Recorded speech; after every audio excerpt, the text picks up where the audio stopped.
Ce n'est pas facile de diminuer plus de 6 heures d'image. Que l'Alsace est jolie! Cette région se situe à 980 km de notre Bretagne.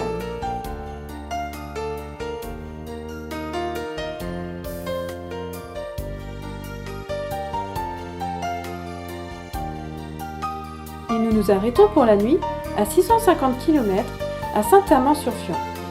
Ce village est situé en Champagne-Ardenne, dans le département de la Marne. C'est un des plus beaux villages de France, avec plus de 100 maisons en pans de bois.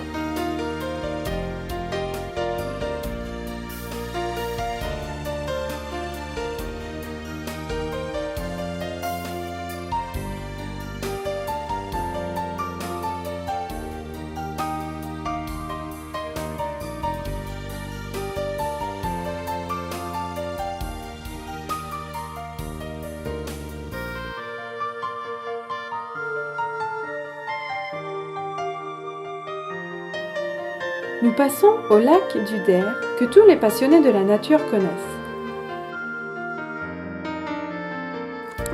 Plus de 300 espèces d'oiseaux investissent chaque année les eaux du lac. Habitués ou de passage, ces oiseaux peuvent être observés en été comme en hiver par les passionnés d'ornithologie. L'espèce emblématique du lac reste la grue cendrée. Chaque automne, elles sont des milliers à migrer vers les terres du sud et prennent possession du lac du Der durant quelques jours. Mais les oiseaux ne sont pas l'unique richesse de la faune sauvage du lac. Mammifères, libellules, amphibiens se partagent les quelques 5500 hectares protégés et classés en réserve nationale de chasse et faune sauvage.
petite pause à Toul. La nature est dans la ville aussi.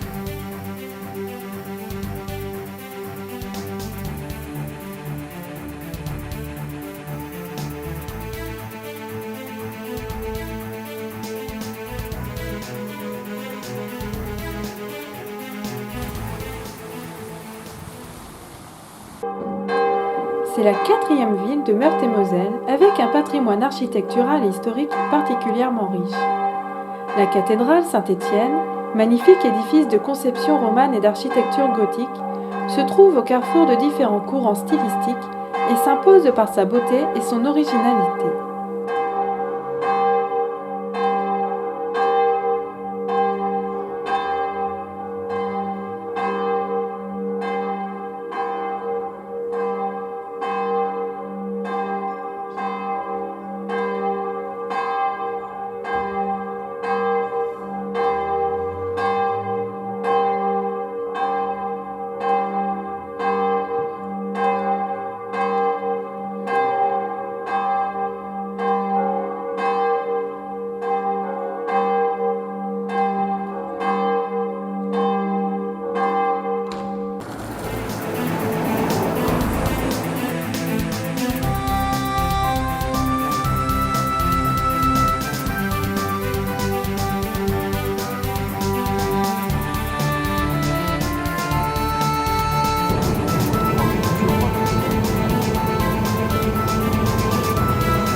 Nous arrivons enfin dans le département du Bas-Rhin, au col d'Urbès, dans le massif des Vosges, 602 mètres.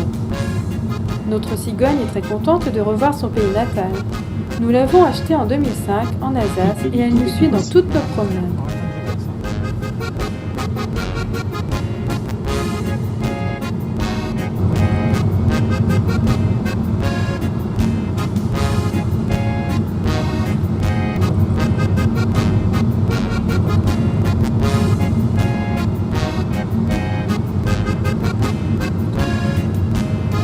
Faites le vite dès que possible.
Nous sommes presque arrivés et notre GPS nous a bien indiqué le trajet. J'ai rencontré une autre voiture double voie. Alors là, on continue. Le chemin se rétrécit et notre gîte se situe dans un endroit tranquille, au beau milieu des vignes, chez Jean-Jacques et Martine Wolfer, si près de la nature.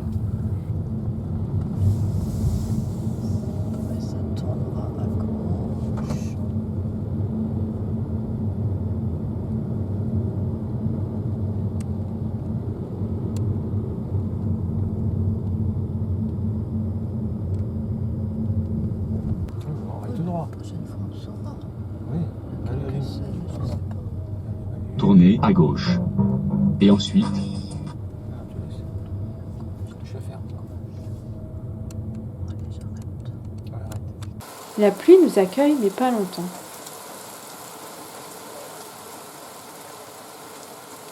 Un petit réconfort après notre long voyage. Merci à Jean-Jacques et Martine pour leur accueil.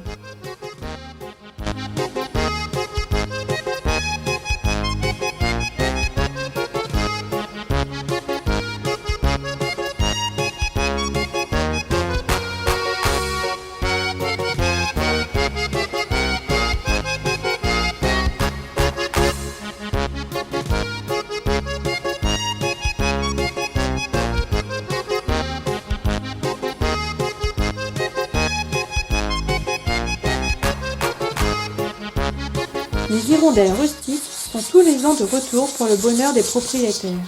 Un porte-bonheur.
Jean-Jacques va nous parler de son métier, un beau métier.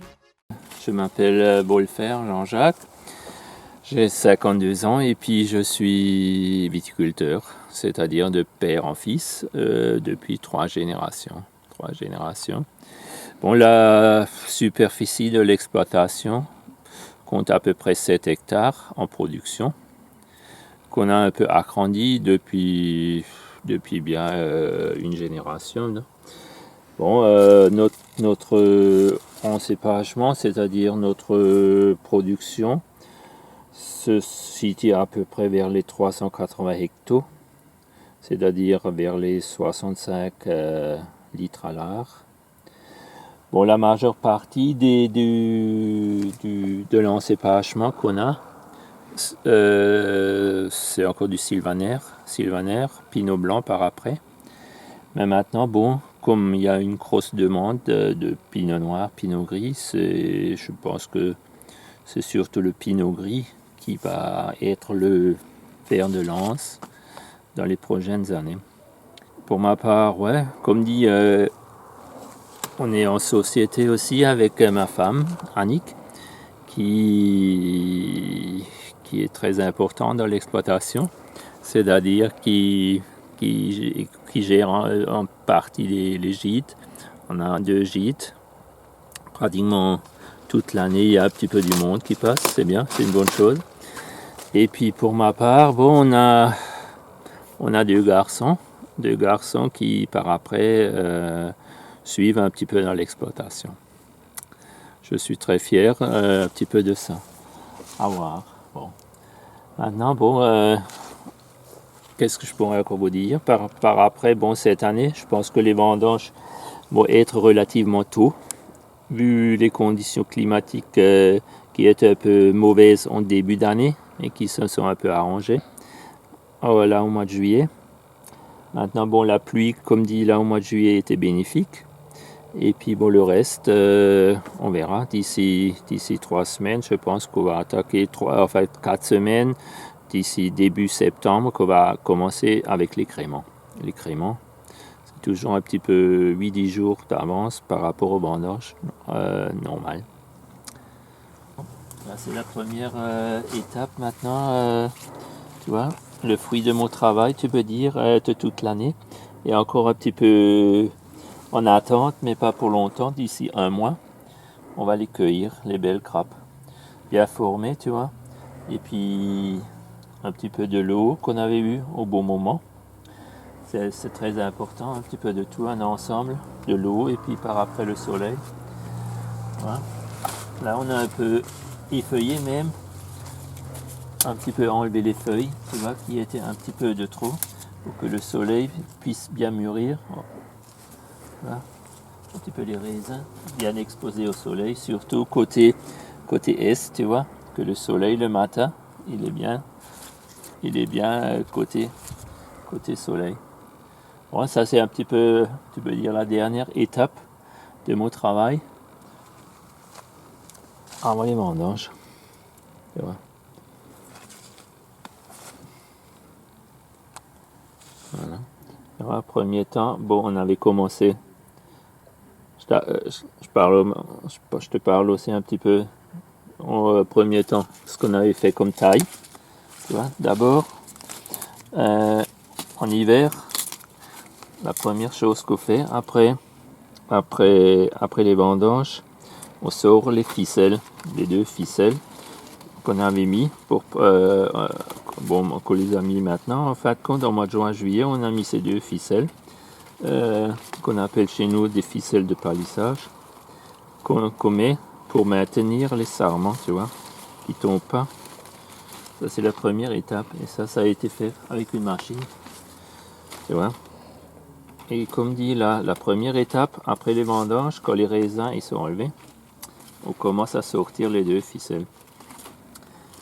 Et puis par après, quand une fois là, les premiers gelées sont passés, quand les feuilles sont tombées, on commence à tailler. C'est-à-dire, tu vois, on regarde toujours un petit peu question exposition des sarments. Ça c'est un sarment qui est relativement bien formé, qui est déjà bien arrosé. Et puis qu'on va tu vois, celui-là, il faudrait laisser par après pour la taille pour l'année prochaine. C'est-à-dire, on va tailler là, et puis on va laisser ce sarment. Un sarment de ce côté, et puis un autre sarment de l'autre côté, celui-là. Celui-là par exemple, tu vois. Alors, chez nous en Alsace, on laisse 2 sarments. Un sarment, un autre sarment, 2 sarments. Et si tu comptes bien, il faut 1, 2, 3, 4, 5, 6, 7, 8, 9, 10, 12 yeux. 12 yeux, un sarment, et 12 yeux, un autre sarment. 12 et 12, 24, tu vois. Alors là, comme dit, ça en hiver, on taille avec un sécateur électrique. Tu as une batterie électrique, tu coupes, clac, tu coupes une fois là, tu vois, et tu coupes là. Ça c'est la première étape, la taille d'hiver, consiste à laisser 2 sarments.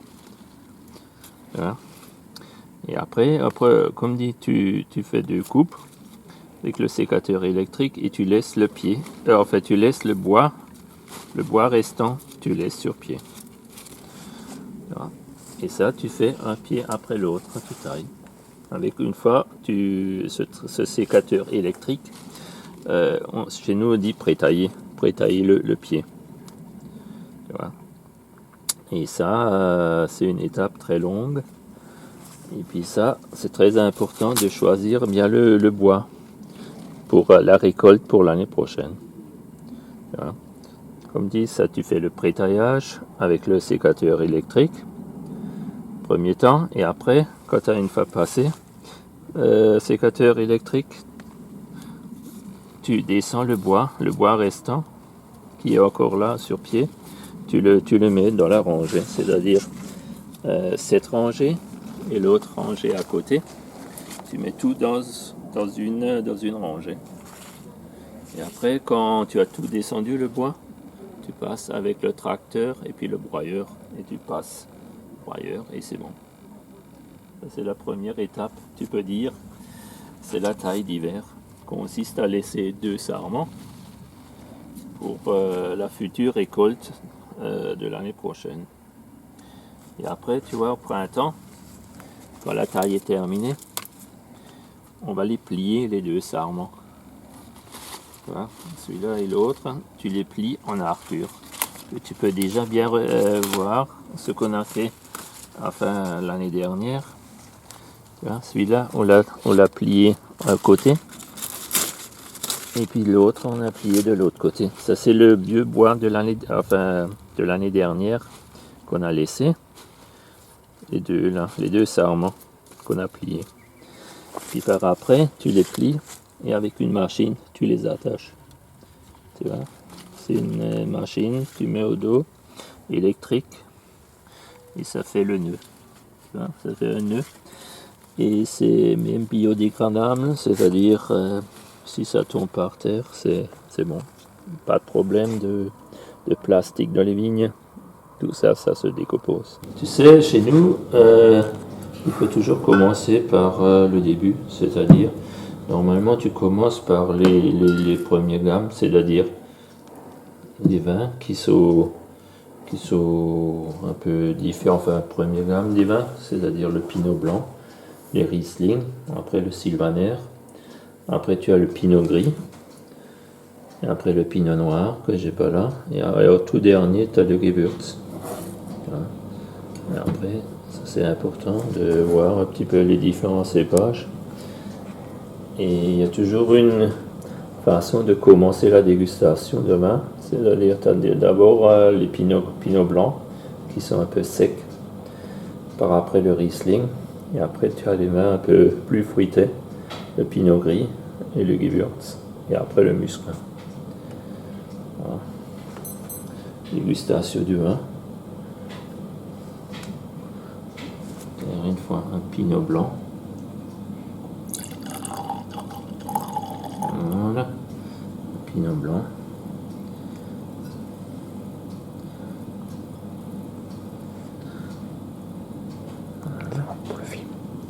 Voilà, tu dégustes un petit peu pour voir si le verre il te convient. Ah oui, pas de problème. Ouais. Il est bien frais, bonne température. Et puis bon, c'est un vin bon, agréable, et puis sec. Bon, un pinot blanc, il est sec. Sec. Gris, pinot blanc, par après, peut-être. Moi, je prends toujours un petit Gewürz des amis.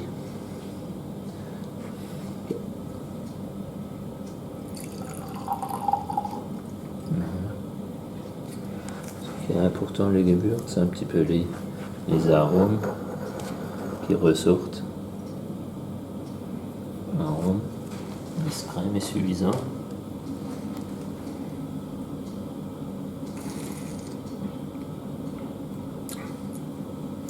Dans la bouche, il est intense, les arômes, enfin le bouquet. Ouais, on ressent bien le Gewürz. Un petit peu le vin préféré, un petit peu des gens, un petit peu de partout, un petit peu maintenant, tendance les Gewürz, pinot gris, des vins un petit peu fruités, aromatiques, un petit peu la côte maintenant. Par rapport à dans le temps, tu avais plutôt des vins secs, Riesling, Sylvaner, bon, un peu changé, les goûts ils sont un peu changés. Puis bon, les gens aussi ils sont un peu changés. Ouais. Ouais, c'est une bonne chose, c'est une autre génération de vin, une autre génération de gens. Puis c'est ça qui est un petit peu, ça qui fait le charme un petit peu des vins.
Il y a aussi beaucoup de petits oiseaux là. C'est un entourage, vous voyez, humide. Et puis calme. Et après, vous voyez, il y a peu d'oiseaux. Il connaît bien la faune sauvage du coin. Chasseur et écolo, il m'emmène dans quelques coins secrets autour de chez lui. C'est comme une petite réserve là. Comme dit, il n'y a personne qui rentre. Alors les oiseaux, ils sont bien.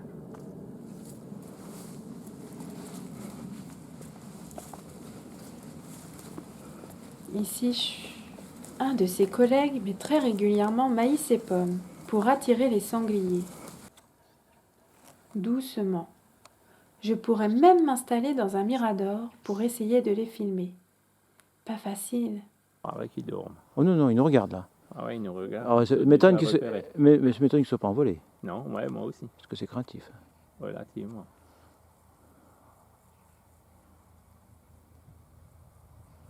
Et encore pour filmer des hérons, c'est pas facile parce qu'ils ont une couleur. Ouais.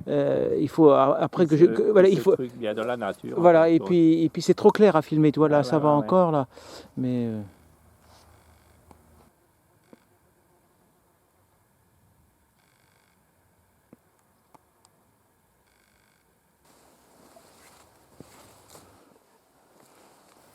Je retourne le soir tout seul.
Un accenteur mouchet passe par là. Toujours rien.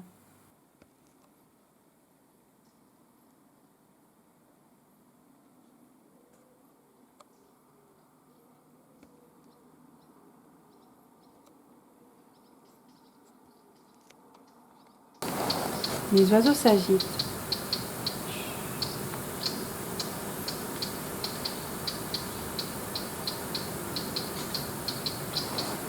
Il y a du bruit en dessous.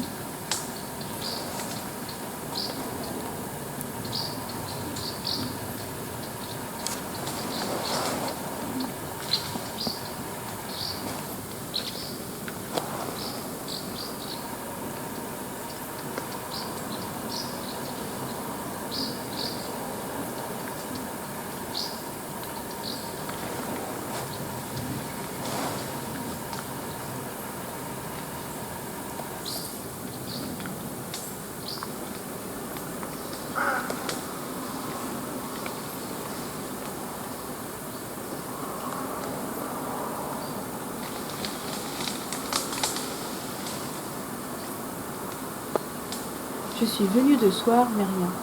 Pas de sanglier. J'ai sûrement été repérée.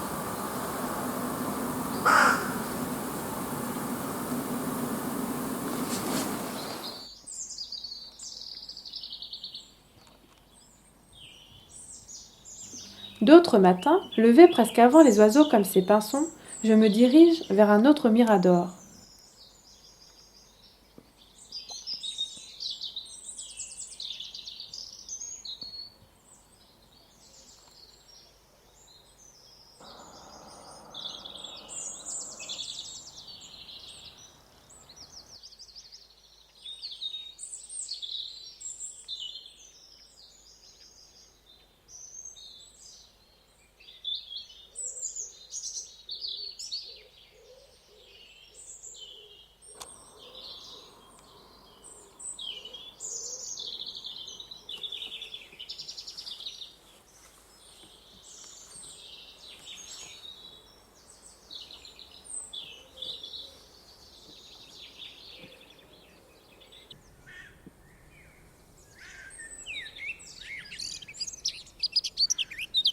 Mais rien de rien, pas de chevreuil, cerf ou renard. Je sais que la faune sauvage n'est pas toujours au rendez-vous.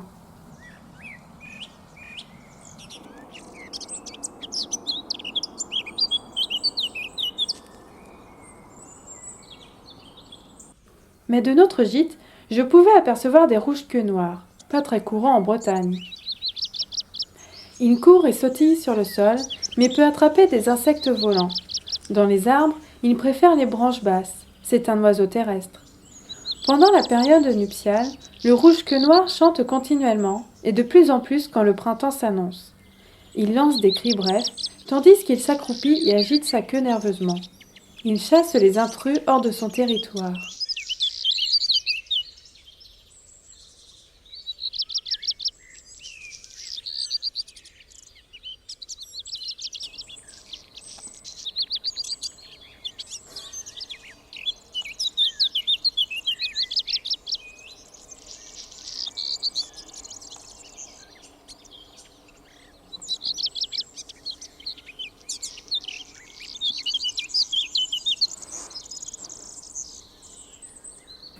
Même dans notre escalier, un lézard des murailles.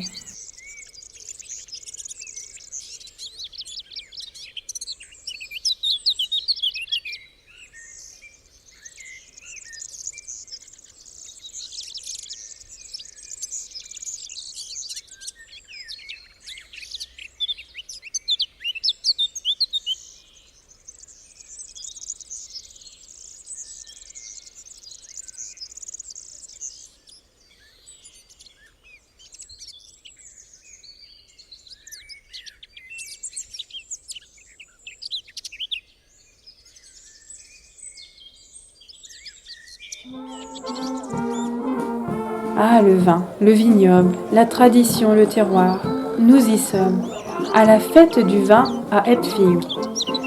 Certains villages alsaciens célèbrent chaque année le vin dans une ambiance chaleureuse et animée.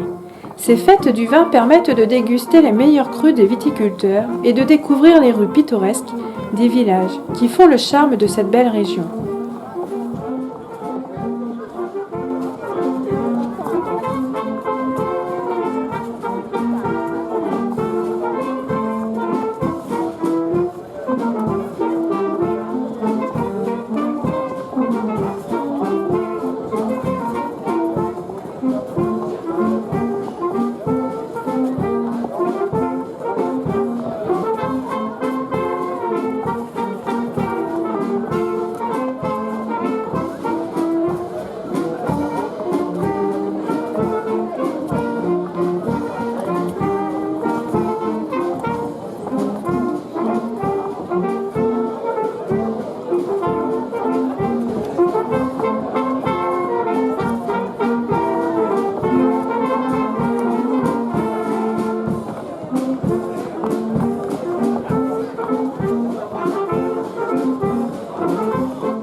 Envie de passer un séjour dans une des plus belles régions d'Europe ?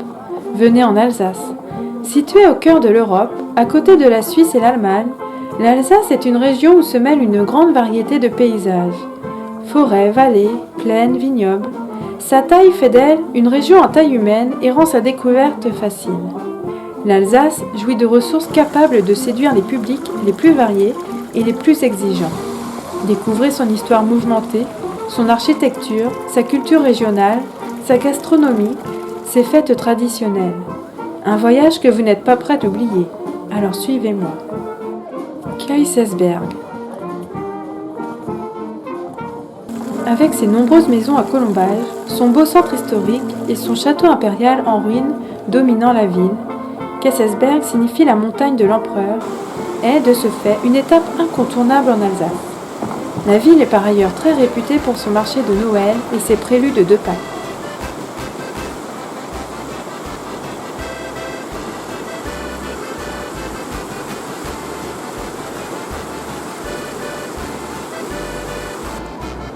Albert Schweitzer est né ici.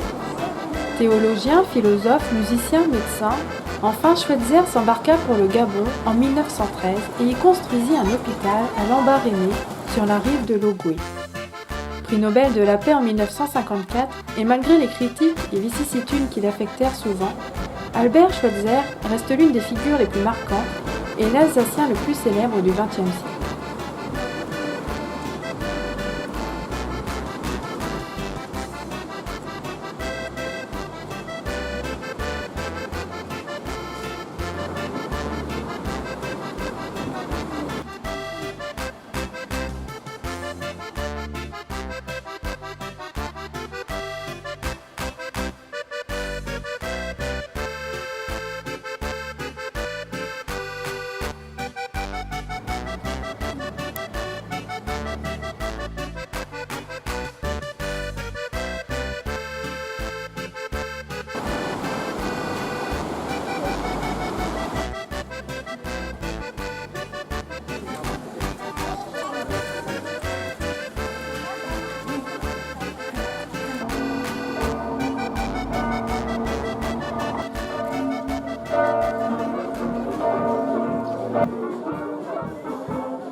Entre Crête des Vosges et Plaine d'Alsace, Rigvir est une cité médiévale, située au cœur du vignoble alsacien, classée parmi les plus beaux villages de France. Cette magnifique cité marie, depuis des siècles, la qualité de son architecture à celle de ses vins, d'où son nom de perle du vignoble alsacien.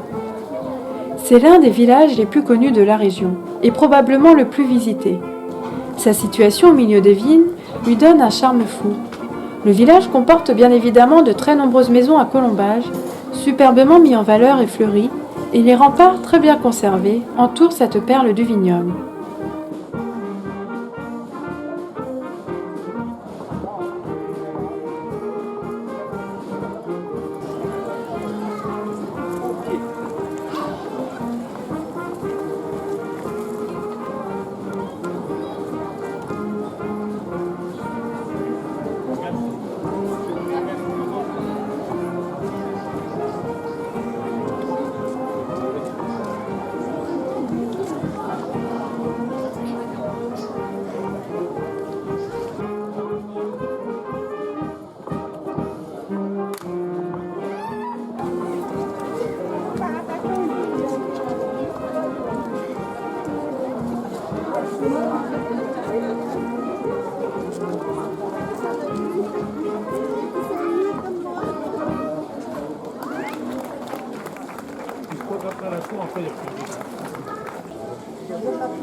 Non, au revoir, tu ne comprends pas. Oui, je dis au revoir.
Le centre de réintroduction des cigognes et des loutres a été créé en 1976, au cœur d'anciens marais, aux portes de la ville d'Unaville. Ce parc animalier abrite plus de 150 cigognes qui y vivent en liberté tout au long de l'année. Aujourd'hui, les volières ont disparu. Les cigognes sont considérées comme sauvées et près de 70 nids colonisent le parc de Unaville. Ils s'occupent de repeupler la région en cigognes. L'aventure a commencé en 1975. On est allé chercher les premières cigognes en Afrique, on les a rapatriées par avion, on les a installées dans des volières et on leur a bloqué l'instinct de migration en la mettant 3 ans en volière. Ce premier groupe s'est reproduit en captivité, les oisillons conservant l'instinct migratoire. Peu à peu, le cheptel a augmenté et les cigognes, nées de ce premier groupe, ont commencé à nicher à nouveau en Alsace après leur migration. Quel que soit son pays de prédilection, la cigogne est connue pour apporter les bébés. Si une cigogne s'est posée sur votre maison, elle devient votre porte-bonheur dans presque tous les domaines. Fécondité et fidélité en premier lieu, mais aussi richesse, santé, protection contre la foudre, bénédiction de la ville entière où elle a élu domicile, etc. Cette quantité de vertu lui a sans doute été attribuée dans les siècles passés parce qu'elle débarrassait les champs et marécages des serpents et d'autres animaux peu appréciés par les habitants. En France, la population, qui s'est longtemps limitée à l'Alsace, a été fortement touchée par le déclin observé dans la sous-population ouest-européenne à partir des années 60. Dans les années 50, on comptait environ 130 couples de cigognes blanches installés en Alsace. La population était stable. Et dans le reste de la France, les observations de cigognes nicheuses étaient sporadiques. À partir de 1961, la population alsacienne a décliné rapidement et à raison de plus de 10 nids perdus par an et jamais remplacés, il ne restait plus que 9 couples nicheurs en 1974. Les actions de réintroduction ont rapidement porté leurs fruits et les effectifs nicheurs ont augmenté lentement jusqu'en 1987, puis ont présenté une croissance plus rapide. En 1995, plus de 160 couples étaient recensés en Alsace et plus de 250 en 2000. Ces cigognes sédentarisées, nouvelle base de la population ouest européenne, se sont immédiatement intégrées à la population sauvage existante. La population alsacienne de cigognes est donc maintenant un peu moins naturelle qu'il y a 30 ans, mais elle est toujours en expansion. Cependant, aucune donnée actuelle ne permet d'affirmer qu'elle ne diminuerait pas à nouveau si les réintroductions étaient stoppées ou si le nourrissage hivernal était suspendu.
Du coup, le parc a entamé le même travail avec les loutres d'eau, dont certaines ont été réintroduites dans leur milieu naturel en Alsace, et qui sont maintenant échangées dans des programmes de repeuplement en Europe et ailleurs dans le monde.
C'est l'unique démonstration en Europe où l'on peut admirer les animaux sous l'eau en action réelle de pêche.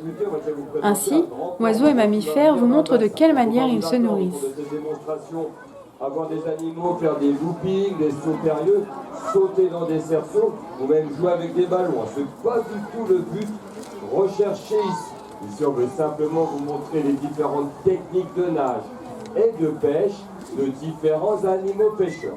Vous verrez aussi bien des mammifères que des oiseaux, puisqu'on vous présente des manchots, cormorans, loutres, otaries, qui vont donc évoluer dans ce bassin. Voilà, ici c'est la cigogne, vous pouvez voir. La cigogne, à chaque fois, c'est très bien que là, il y a des poissons. C'est la gourmande du parc. Donc on va commencer par un grand cormoran qui va venir maintenant. Le grand cormoran, on le rencontre dans le monde entier. Sur la terre, il a la démarche d'un canard. La différence, ce sont les pattes et le bec. Ils ont un bec qui est crochu comme un hameçon et coupant comme une lame de rasoir. Leurs pattes sont 2 fois plus palmées que celles d'un canard de demi-cercle, un cercle complet. Ce qui va permettre au cormoran d'aller vite sous l'eau. En plus, ça voit très bien un cormoran dès qu'ils ont la tête sous l'eau. Ils ont une pellicule qui se rabat sur les yeux et qui leur permet de corriger et de voir aussi bien sous l'eau qu'à l'extérieur, c'est-à-dire très bien. Tous les oiseaux ayant une visibilité 10 fois supérieure à celle des humains. Ça va aller vite et même de plus en plus vite. Sur la terre, quand il marche, il essaye de ne pas trop se croiser les pattes, c'est sur demi-cercle, un cercle complet. En plus, il sort de sa sieste, il arrive tranquillement. Allez Coco, on t'attend là. Voilà. On va lui mettre ses poissons. Dès qu'il met la tête sous l'eau, un long coin encore allongé en battant l'eau des 2 pattes à la fois, il prend une forme aérodynamique. C'est une véritable fusée sous-marine qui va aller de plus en plus vite sous l'eau. Alors pour l'instant, on a juste mis quelques alvins, c'était l'apéritif. C'est simplement aussi pour qu'il se mouille les plumes. Après l'apéritif, il aura le droit au plat de résistance. On va lui mettre une truite portion. Alors je vous préviens tout de suite, ça va aller vite pour plusieurs raisons. La première, c'est que maintenant il s'est suffisamment mouillé les plumes pour aller vite et laisser peu de chance au poisson de démarrer. La deuxième, c'est qu'il sait très bien qu'on va lui mettre son poisson à peu près au milieu. Et la troisième, c'est qu'il sait très bien où se trouve le vivier, puisque vous avez vu, là, il vient voir si ça vient. Alors je vous conseille, dès qu'on aura mis son poisson, c'est de relever la tête très rapidement. Et vous allez voir, le cormoran, il a une technique vraiment particulière de déguster une truite portion. En général, ça va vite, je n'ai pas le temps de commenter grand-chose. Alors relevez la tête rapidement.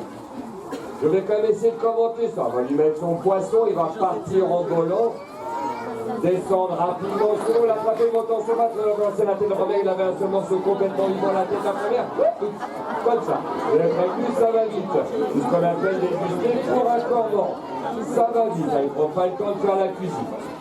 C'est un excellent pêcheur, les Asiatiques l'utilisent d'ailleurs comme canne à pêche. En lui mettant un collier à la base du cou, ils empêchent les poissons de descendre dans l'estomac. En général, la nuit, en étant en l'eau, ils attirent du poisson. Et quand il y a suffisamment de poissons attirés par la lumière, ils n'ont plus qu'à lâcher le cormoran avec une ficelle à la patte, un collier à la base du cou. Le cormoran se remplit le cou des poissons qu'il peut avaler. Ils n'ont plus qu'à tirer sur la ficelle, ramener le cormoran sur le bateau, et gentiment lui vider le cou comme une chaussette. C'est une technique utilisée par les Asiatiques. Alors il a eu l'apéritif, le plat de résistance, il attend pour voir si le dessert arrive, il sait très bien qu'il a droit à un repas complet. On va lui mettre encore un ou deux alvins, comme dessert ça va encore plus vite. Maintenant il est complètement mouillé. Le premier va devoir l'attraper tout de suite, le poisson il n'a pas le temps de démarrer, voilà. Et le deuxième, s'il le repère, il devrait subir exactement le même sort. Il a fini son repas, dès qu'il est en surface, il flotte beaucoup moins bien qu'au départ. Ses plumes sont complètement mouillées, l'eau lui passe par-dessus le dos. Il va rentrer à son emplacement, digérer tout ça et se sécher les plumes. Voilà, il n'y a plus qu'à l'applaudir, il a bien pêché, il va rentrer à son emplacement. Mais qui vivent exactement sur le même milieu, c'est-à-dire le milieu aquatique, et qui sont malheureusement trop souvent confondus.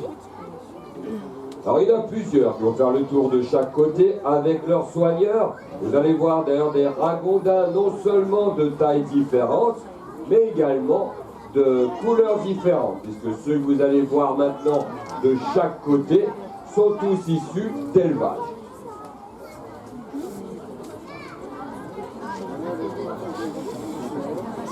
Très gentil, très propre, ça passe sa vie dans l'eau. Ils se nourrissent pratiquement que de racines aquatiques et d'herbes, donc rien à voir avec un rat qui lui mange n'importe quel cochonnerie, et encore moins avec une loutre européenne qui elle est carnivore. Alors il a été introduit à Ragondin, il n'existait pas en France, il vient d'Amérique du Sud.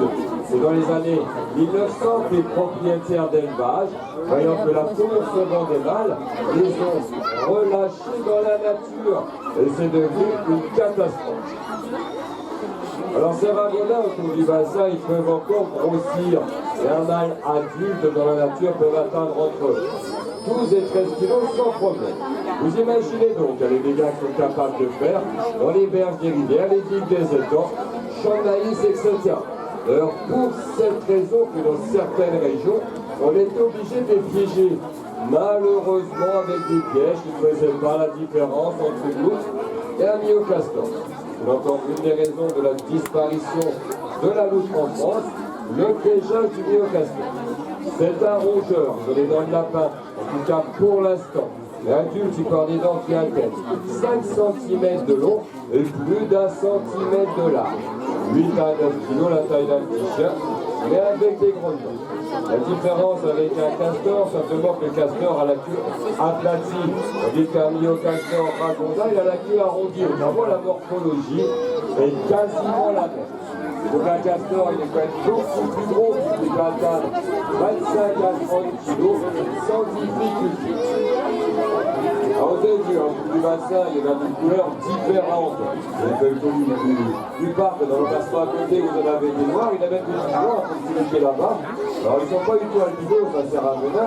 On rappelle ceux-ci, ils sont issus d'élevage. Ils étaient donc sélectionnés pour la couleur de leur poil, leur fourrure. Alors que ceux qui ont été relâchés dans les années 1930 par les propriétaires d'élevage sont de plus sauvages. Ça, dans l'élevage, on les sélectionnés pour la couleur. On peut en trouver des noirs, blancs, roux et même des bicolores. Alors ceux que vous avez trouvé dans la nature, ils ont la couleur de ceux qui fait le tour avec moi, marron foncé. La particularité d'Aragonda, c'est qu'ils sont capables d'allaiter leurs jeunes tout en restant dans l'eau par rapport aux autres mammifères que leur mamelle située sous le ventre. Les ragondins, ils ont leur mamelle située sur le côté, quand même presque sur le dos. La nature est bien faite, comme ils passent la plupart de leur temps dans l'eau, ils sont alors capables d'allaiter leurs jeunes tout en restant dans l'eau, leur mamelle étant juste à la surface de l'eau. Je vous rappelle, ça ne pêche pas ragondin, c'est pour cette raison qu'ici, on ne veut pas les mettre dans le bassin. Ici, on vous montrer des animaux pêcheurs. Par contre, ils nagent très très bien. Vous avez vu, elles ont les pattes arrière d'ailleurs largement palmées. Les pattes avant, par contre, ne sont pas palmées du tout. Et leur servent exactement comme des mains pour tenir leurs aliments. Avec des dents oranges, c'est pas du tout ça. Avec des dents oranges, c'est pas du tout d'ailleurs parce que là, je leur donne des carottes à manger. C'est simplement l'ivoire qui a cette couleur-là. C'est juste la partie extérieure de leur dentier orange, une partie plus dure de l'ivoire. Vous êtes en se frottant l'une contre l'autre, je vous garantis, ça leur donne des dents très coupantes. 9 kilos, et il peut encore un petit peu grossir, puisqu'un mâle adulte peut atteindre entre 11 et 12 kilos sans problème. Les femelles sont un tout petit peu plus petites, elles vont faire 7-8 kilos au maximum. Allez, Nautilus, ce boulot.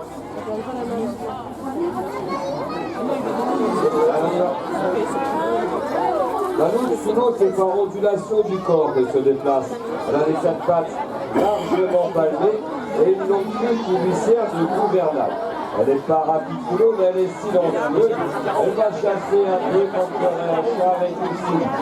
Arrivant silencieusement derrière le poisson là ne va pas arriver, elle l'attrape.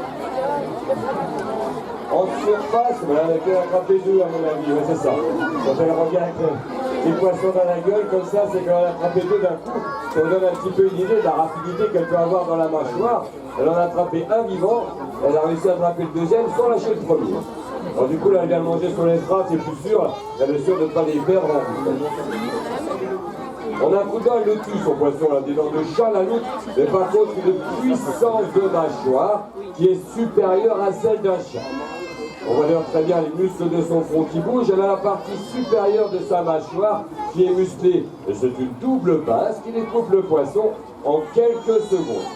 Une morsure de loutre, je vous garantis, ça ne pardonne pas. Un des rares mammifères, la loutre, à avoir une telle puissance dans la mâchoire. Quand elle est sous l'eau, on voit des bulles s'échapper derrière elle. Elle ne respire pas par le dos. C'est simplement l'air accumulé entre deux couches de poils. Couche de poils imperméable qui la protège du froid et de l'eau, et une couche de poils non imperméable qui va lui donner une densité plus lourde. Ça lui permettra bien sûr d'aller de plus en plus vite sous l'eau, mais surtout de rester immobile au fond de l'eau plusieurs minutes à surveiller un poisson qui serait caché dans un trou. Par contre, quand elle nage, elle restera rarement plus d'une minute sous. De grandes moustaches, appelées vibrisses, qui lui permettent de percevoir les vibrations que font les poissons dans l'eau. Ça l'aide énormément à pêcher, étant donné qu'elle voit très mal sous l'eau. Pas plus d'un mètre, 1,50 m de son nez sous l'eau. Même en eau claire comme ici. Ça l'aidera également à pêcher la nuit, étant donné qu'elle est devenue nocturne, à force d'être pourchassée. Un terrier appelé catiche qui a une particularité, c'est une entrée sous l'eau. Et c'est sur discrètement qu'elle va sortir pour aller à la pêche ou pour revenir de la pêche. Sortant la nuit sous l'eau étant rare, on a bien sûr très rarement l'occasion de les voir. Animal qui est d'ailleurs heureusement protégé en France et de rester sur la liste rouge des animaux protégés. Malgré ça, on prend des trucs par les propriétaires des temps, écrasés sur les routes ou piégés à la place du myocastor. Ce qui fait qu'en France, il ne reste plus que très peu de départements dans lequel il reste des loutres, alors qu'avant il y en avait à peu près partout. Actuellement en France, il reste encore toute la côte atlantique et le massif central où il reste encore des loutres. Et depuis maintenant quelques années en Alsace, puisqu'on a participé à une expérience de réintroduction de loutre européenne, en Alsace il y a maintenant quelques années. La version des loutres du centre au fond du parc. Elles se sont d'ailleurs bien acclimatées ces loutres, puisque depuis on a pu observer la naissance de plusieurs loutrons sur le territoire. C'est une preuve de réussite, un loutron bien sûr étant le petit de la loutre.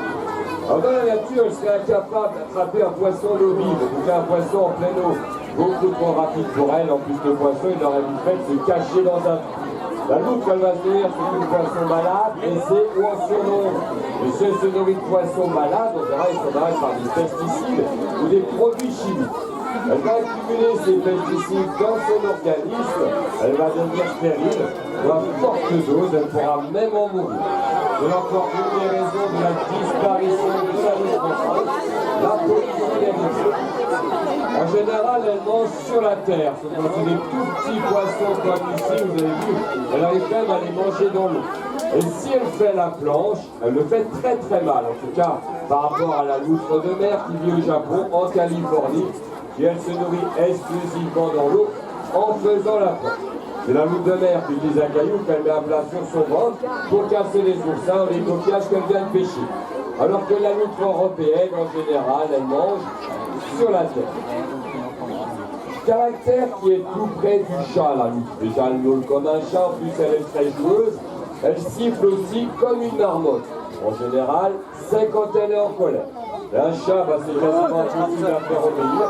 La loutre, vous allez voir, il n'y a pas de problème. Dès qu'elle aura attrapé et mangé son dernier poisson, il suffira de l'appeler. Vous allez voir, elle connaît très très bien son nom. Je vais encore sa costume.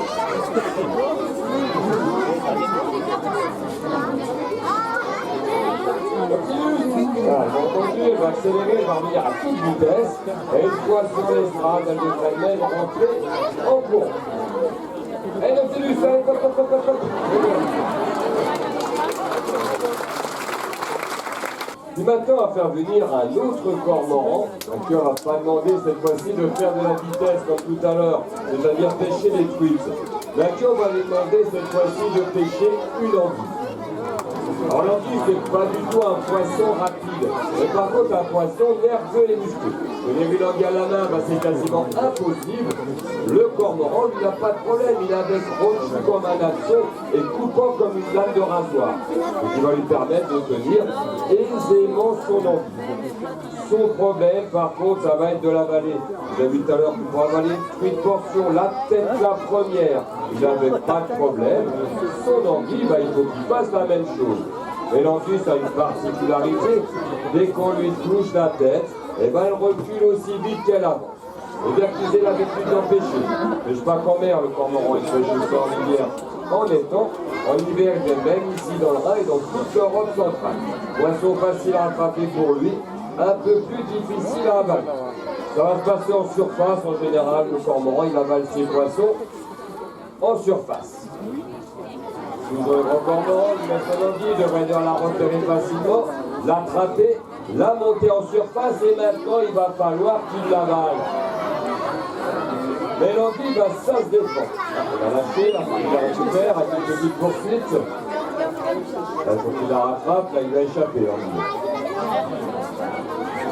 Mais l'anguille, ça se défend, ça fait des boucles, des nœuds, des colliers quasiment impossible à tirer à la main. Lui, il va jongler avec. Son problème maintenant, ça va être de l'avaler la tête la première et par le bout du bec. Il a le bout du bec, les crochets coupants, le côté du bec, ce n'est qu'une membrane. Donc il la passe par le bout du bec. Il va plusieurs centimètres, voire la moitié pour que le reste suive, comme un spaghetti. Un spaghetti qui recule, qui fait des bouts, des colliers, en plus que c'est ça, c'est quand même super rare. Alors quand il la met dans l'eau, comme ici, l'anguille a tendance à baisser derrière tout. Et là, le cormoran, il va en profiter pour la surprendre. Et pour l'instant, je crois qu'elle se défend bien, elle fait encore des jolis nœuds simples. C'est pas comme ça qu'il va l'avaler. Vraiment la passer par le bout du bec, insister un petit peu plus que ça, s'il veut qu'elle rentre. Fraction de seconde, tout à l'heure, on va une petite portion de la tête la première.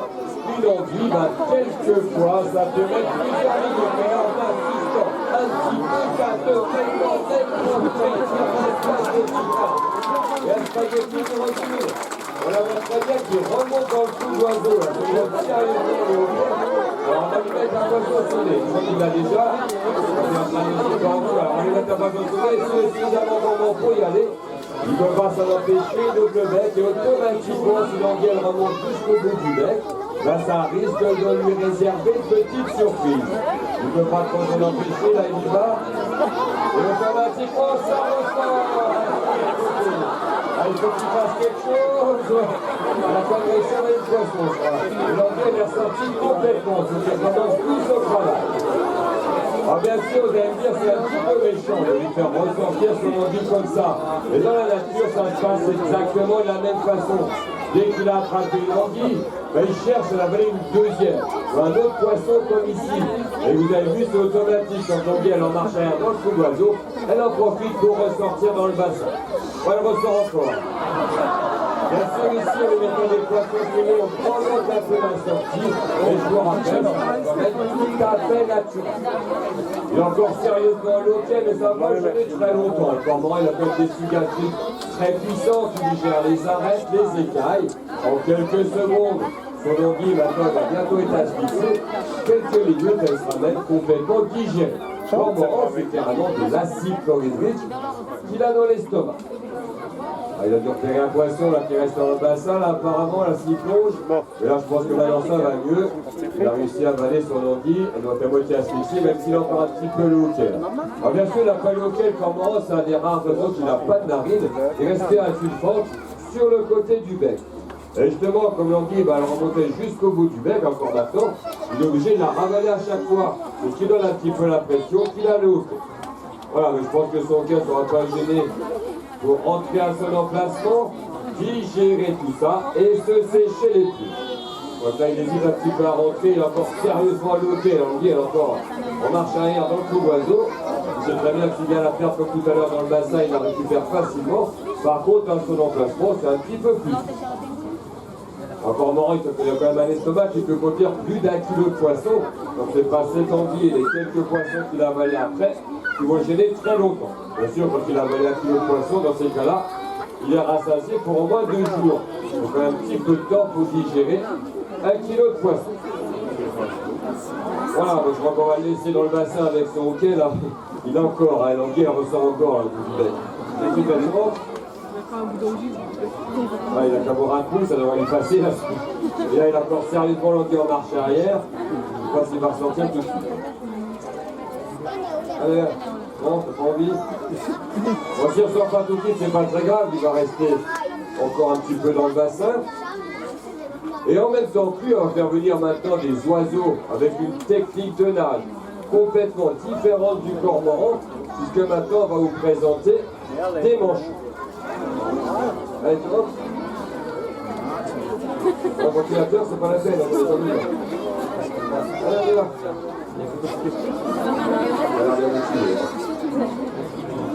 Il est bien comme la cigogne.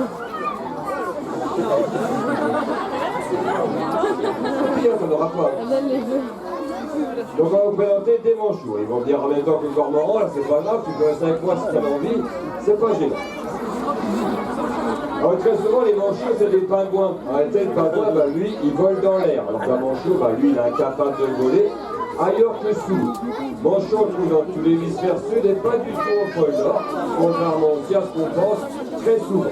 Il existe d'ailleurs 18 espèces de manchots différents dans la nature. Ici on en a 2 espèces différentes qui vont venir dans le bassin. Reconnaissable, il marche les jambes écartées, on dirait un petit bonhomme qui a fait dans sa culotte de les manchots à vol qui est sur les côtes du Pérou et du Chili. Et la deuxième espèce, ça sera les manchots du Cap, Afrique du Sud. Ils ont aussi des pulls qui ressemblent étrangement à une tenue de soirée, un smoking.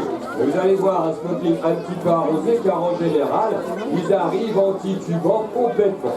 On est pas sur la route du vin pour rien. Alors, lui il rentre, il va croiser les manchots, c'est bien. Alors, il devrait arriver à la queue de leu, hein. Ces manchots, ils ont tous un nom.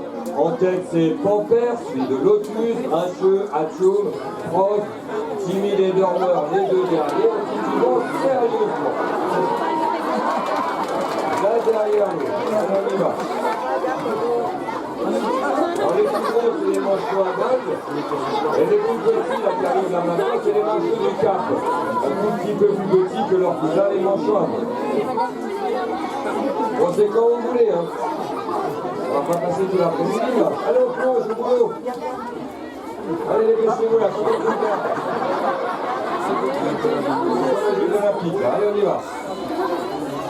Allez, 1, 2, et... Allez, timide et dormeur. Et plouf. Allez. Allez, un petit effort. Là, tu es presque. Allez, allez. Voilà. Allez, allez, timide. Oh. Ici, sous l'eau sur la terre, les manchots sous l'eau, c'est tout à fait autre chose. Ils vont voler sous l'eau exactement comme un oiseau vole dans l'air. Alors, ils ne se servent pas de leurs pattes comme le cormoran pour se propulser. Leurs pattes leur servent de gouvernail.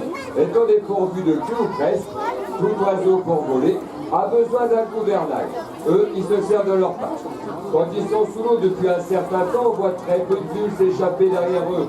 Manchots ont les plumes totalement imperméables.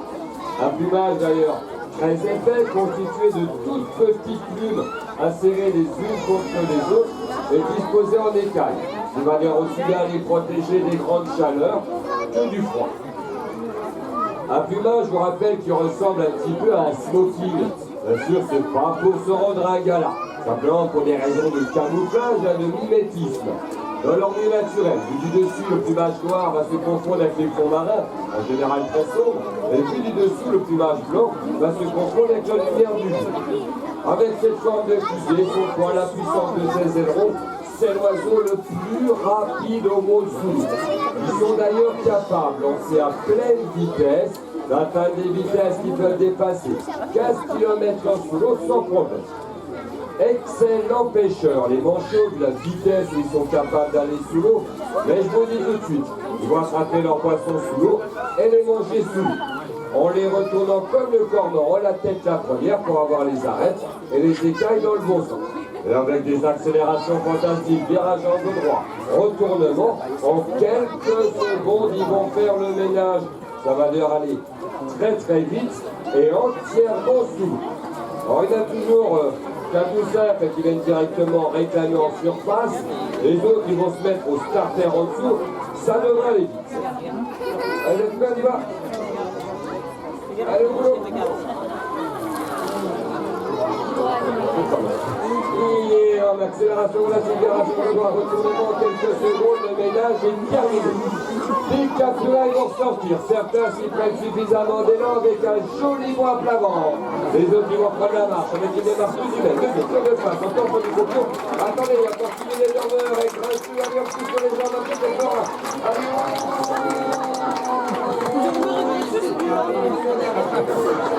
voilà, maintenant c'est les applaudissements et c'est tout sorti.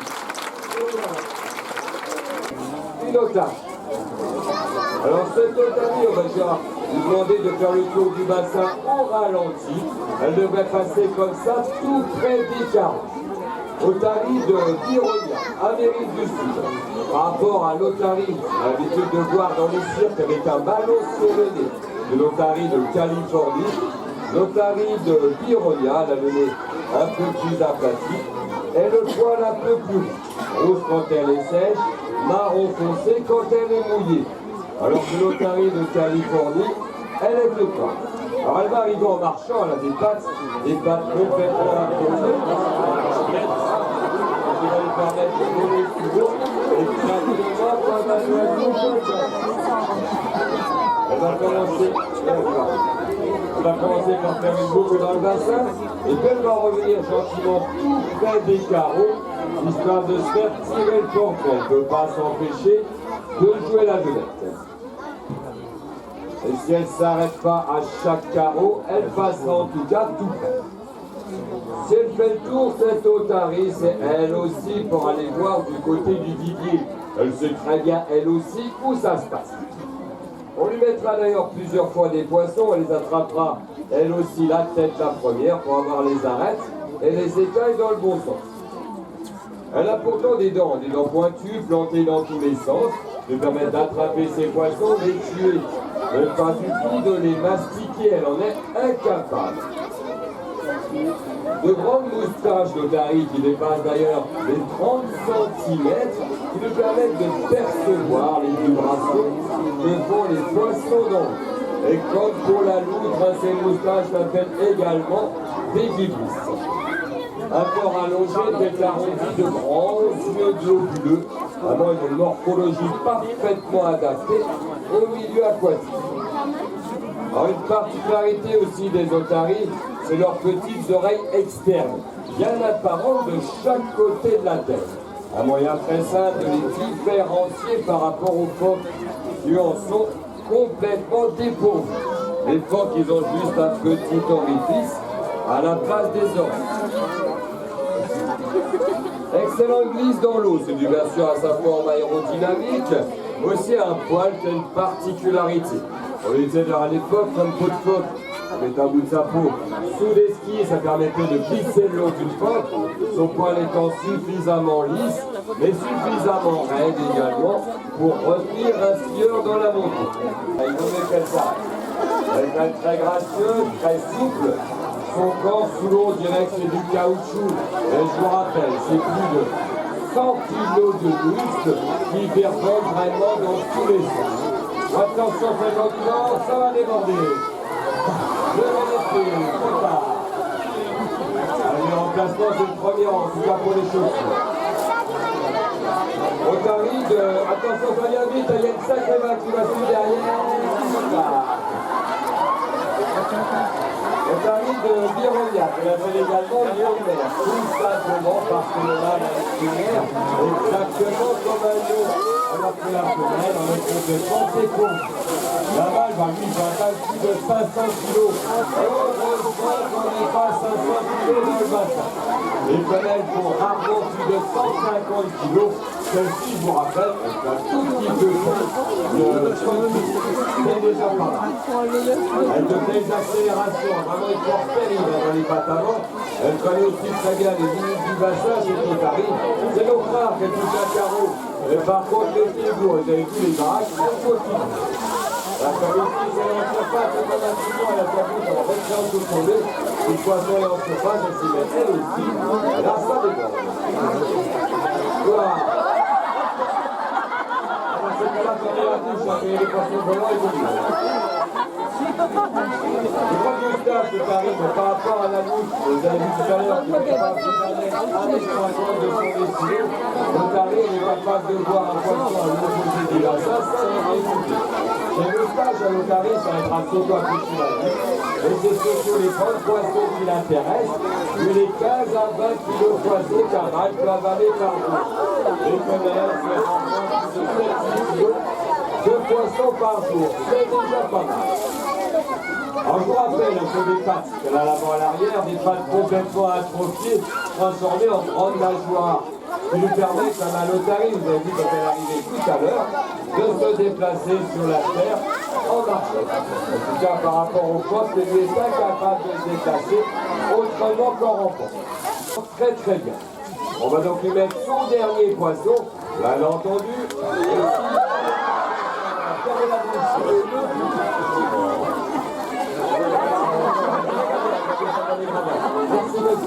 voilà, il a frappé, alors là, elle va se avec un petit peu, donc on a un quart de souris avant de l'avaler, et elle va revenir à toute vitesse, nous faire un joli bond à la sortie. On va en repérer un autre, là. C'est super, là, maintenant. On va en repérer un autre, du coup, elle a fait oublier. Allez, on rentre, dépêche-toi avec un joli bond. Allez, vite. À l'ombre des grands saules, un chemin vous emmène pour une agréable promenade dans cette zone humide parsemée de diverses pièces d'eau où évoluent différentes espèces d'oiseaux comme des cormorans, des canards, des oies, des cygnes.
Et pour finir ce premier film sur l'Alsace, direction Epfing, pour manger des spécialités de la cuisine régionale au restaurant Kierman. Admirez ce grand restaurant à colombage d'Alsace avec son dôme, avec en plus musique et danse folklorique.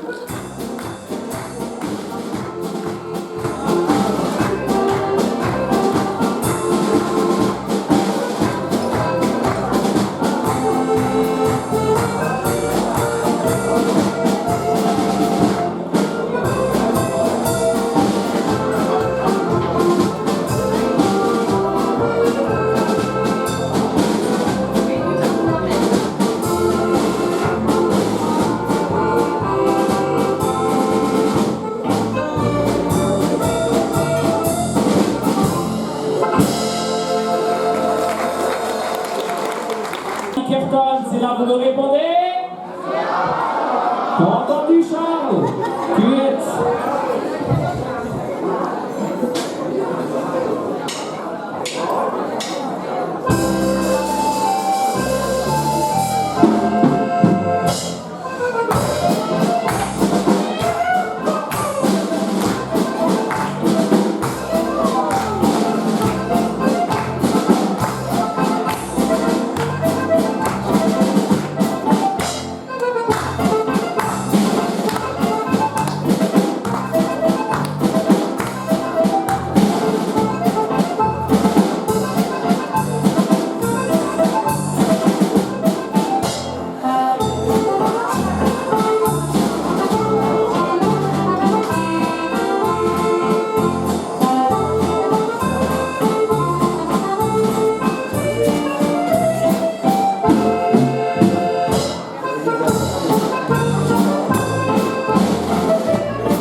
Les amis, on enchaîne tout de suite sur un pas de Chibroli, un petit pas de chèvre.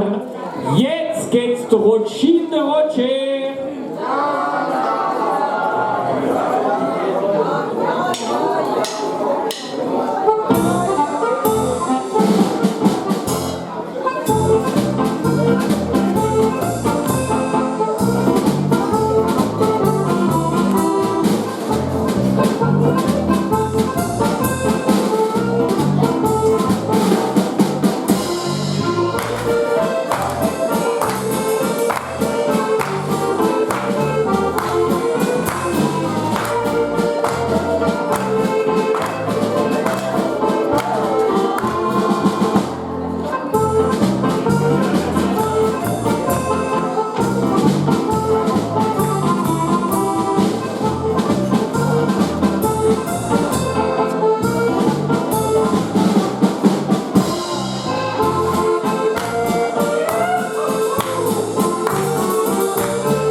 Alors il est important de savoir que lorsque vous vous promenez et que vous voyez une Alsacienne avec une coiffe brodée ou un ruban de couleur, vous saurez que celle-ci est encore... J'ai entendu vierge, non pas vierge. Hein. Célibataire, oui. Mais dès le jour du mariage, c'est la rigueur et la discipline avec le ruban noir. Parlons maintenant de cette dentelle qui orne aussi bien la collerette que les manches. Eh bien, il y a 5,30 m de dentelle.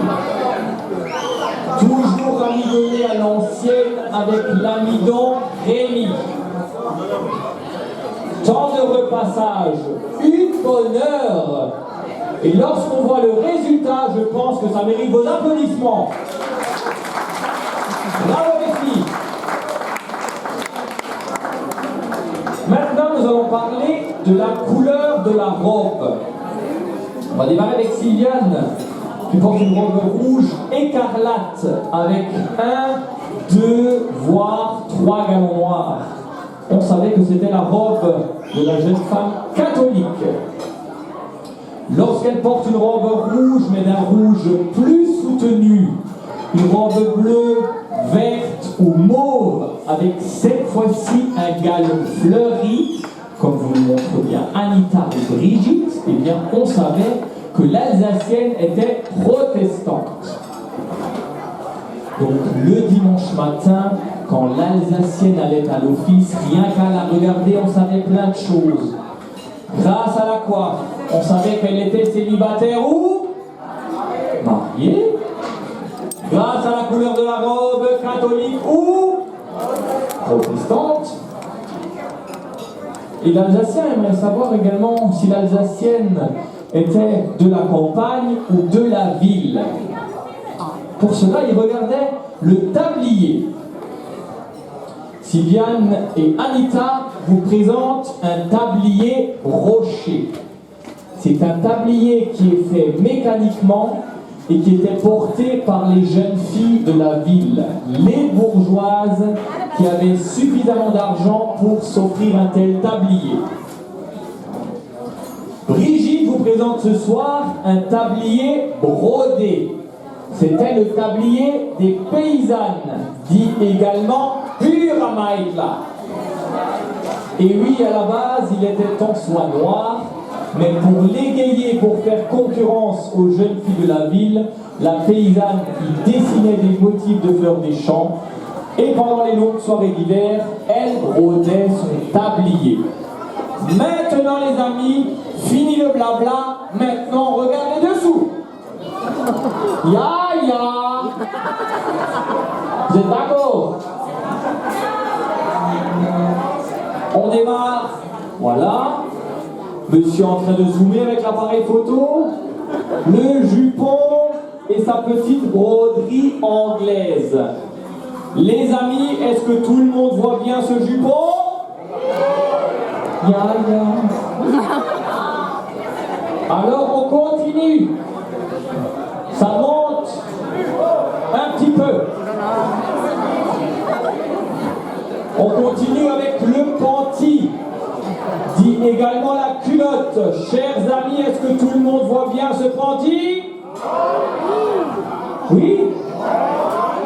Bien Sylviane, monsieur n'a pas le panty. Elle arrive, hein, voilà. Ça va bien là. Dernière question pour vous les amis. Est-ce que vous voulez voir la suite? Et là moi je dis naï naï. Et pour la suite, la recette est très simple. Il suffira de prendre rendez-vous. On peut les applaudir. Merci.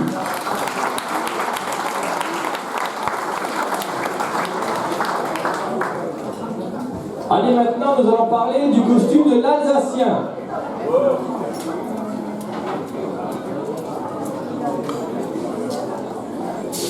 Chapeau noir, gilet rouge, pantalon noir. Avec cette particularité, ce sont tous ces boutons dorés qui ornent le gilet. Il y en a devant, il y en a derrière, il y en a même chez certains jusque sur le pantalon. Et bien dans le temps, ces étaient de véritables pièces d'or et elles définissaient la richesse du paysan. Plus qu'il avait de bêtes dans son étable, plus qu'il avait de pieds de vigne, et plus qu'il l'affichait le dimanche matin lorsqu'il allait à l'office. Le dimanche matin, les Alsaciennes, elles lorgnaient sur le boutonnage. Et oui, tout d'abord, elles comptaient le nombre de pièces d'or, mais il y avait également une deuxième raison que nous allons découvrir ensemble. On démarre avec Jean-Marc. Jean-Marc a le dernier bouton de son gilet fermé. Chez Jean-Marie, c'est également fermé. Par contre, chez Antoine, mesdames, le dernier bouton de son gilet, il est ouvert. Alors vous l'avez compris, bouton ouvert, homme célibataire, et bouton fermé, tout est bouclé.